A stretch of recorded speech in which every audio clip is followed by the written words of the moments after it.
ကျွန်တော်တခုမေးကြည့်မယ်နော်ပြီးတော့မှနောက်ကနေလိုက်ပြီးဖြည့်ပေးကြည့်ပါနှစ်အပေါင်းနဲ့လေးနော်သုံးအပေါင်း3 6နော်အားလုံးသိတယ်အရန်လဲလွယ်တယ်မြန်မြန်လဲပြောနိုင်တယ်အခုချိန်မှာကြတော့14အမြောက်စက္ကွန်ဆိုတော့ဒီလိုမျိုးကြီးမားတဲ့ကဏ္ဍတွေကြတော့ကျွန်တော်တို့ကချက်ချင်းလည်းမပြောနိုင်ဘူးမြန်မြန်လည်းမပြောနိုင်ဘူး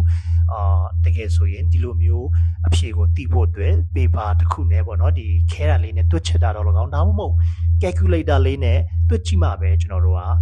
ဒီလိုမျိုးအဖြေမျိုးသိနိုင်တယ်အဲ့ဒါဘာလို့လဲဆိုတော့ဒီ Nobel solution ပေါ့နော် psychologist Daniel Kahneman ရဲ့ thinking fast and slow ဆိုတဲ့စာအုပ်လေးရဲ့ theory အရာဘာလို့လဲဆိုတော့ကျွန်တော်တို့ခေါင်းထဲမှာတခုခုစဉ်းစားတဲ့ခါမှာတခုခုလုပ်တဲ့ခါမှာ system တစ်ခုကအလုပ်လုပ်တယ်လို့သူကပြောတယ်ပထမ system ကိုကြတော့ system 1လို့သူကခေါ်တယ်ပြီးတော့မှဒုတိယဟာကိုကြတော့ system 2လို့ခေါ်တယ်ခုနတော့ကဒီလွယ်လေးပေါ့နော်ဒီ3အပေါင်း3တို့2အပေါင်း2တို့လိုမျိုးအရန်လွယ်တဲ့မေးခွန်းတွေအရန်လွယ်တဲ့ကိစ္စတွေကြတော့ system 1ကလုပ်တယ်သူကစဉ်းစားစရာလည်းမလိုဘူးဘာမှအားထုတ်မှုလည်းမလိုဘူးเนาะဒါပေမဲ့လည်းခုနတော့ကစက္ကွန်အမြောက်14လိုမျိုးမေးခွန်းတွေကြတော့အဲ့လိုမျိုးတွက်ချက်ရတာမျိုးကြတော့ system 1ကမနိုင်တော့ဘူးအဲ့တော့သူက system 2ကိုအကူအညီတောင်းရတယ် system 2ကကြတော့logic ကြတယ်နေတယ်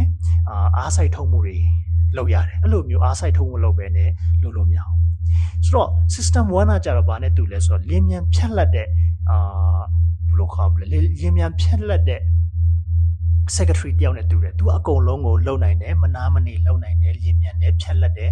မောတာပန်းတာမျိုးလည်းမရှိဘူးဒါပေမဲ့သူ့ရဲ့အားနဲ့ချက်က तू ကကိစ္စကြီးကြီးမားမားတွေကို तू မလုံနိုင်ဘူးပြီးတော့မှ तू ကမှ bias တွေအများများတယ်system 2ကကြတော့ဒီ CEO ဒါမှ boss နဲ့တူတယ်သူကကြတော့တိတ်ပြီးတော့မှကိစ္စတော်တော်များများကို तू ကမလုပ်ဘဲနဲ့ secretary နဲ့လွတ်ထားတယ်ပြီးတော့မှ तू ကlazy ဖြစ်တယ်ပေါ့နော်ဒီပြင်းရင်းညှိငွေတယ်ကိစ္စတော်တော်များများကို तू ကမလုပ်ချင်ဘူးအကုန်လုံးကိုပဲतू က CEO နဲ့ပဲ तू ကလွတ်ထားချင်တယ်ပြီးတော့မှ तू ကပင်ပန်းလွယ်တယ်တခုခုဆိုရင် तू ကအားစိုက်ထုံးမှုတွေများတဲ့ခါကျတော့ခဏလေးနဲ့ तू ကပင်ပန်းတာမျိုးရှိတယ်အဲ့လိုမျိုးပေါ့နော် तू ကCEO lazy CEO တယောက်နဲ့တူတယ်လို့ तू ကပြောထားတယ်ဆိုတော့ဒီကျွန်တော်တို့ web ဘွားမှာကိစ္စတော်တော်များများကိုကြတော့ကျွန်တော်တို့ရဲ့ system 1ဒါမှမဟုတ်ကျွန်တော်ရဲ့ system secretary อ่ะပေါ့နော်အကုန်လုံးကို take care တော့တာမျိုးတွေလုပ်တယ်ဥပမာမိနစ်လင်းတာနဲ့ထားတယ်မျက်နှာတက်တယ်သွားတိုက်တယ်စတဲ့ကျွန်တော်လုပ်နေကြကိစ္စတော်တော်များများကိုကျွန်တော်တို့ဒီ system 1ကပဲလုပ်သွားပြီးတော့မှ system 2ကလုပ်ရမလို့ဒါပေမဲ့တော်တော်များများတချို့ကိစ္စတွေပေါ်လာတဲ့ခါမှာဥပမာထားပါတော့ဆုံးဖြတ်ချက်ချရတာမျိုးဒါမှမဟုတ်လဲ online မှာတခုခုဈေးဝယ်တာတို့ဒါမှမဟုတ်လဲတခုခုကို scam တွေနဲ့ကြုံပြီးတော့မှလိမ်ခံရတာမျိုးတွေကြုံတဲ့ခါမှာတချို့လူတွေပေါ့နော်ဒီ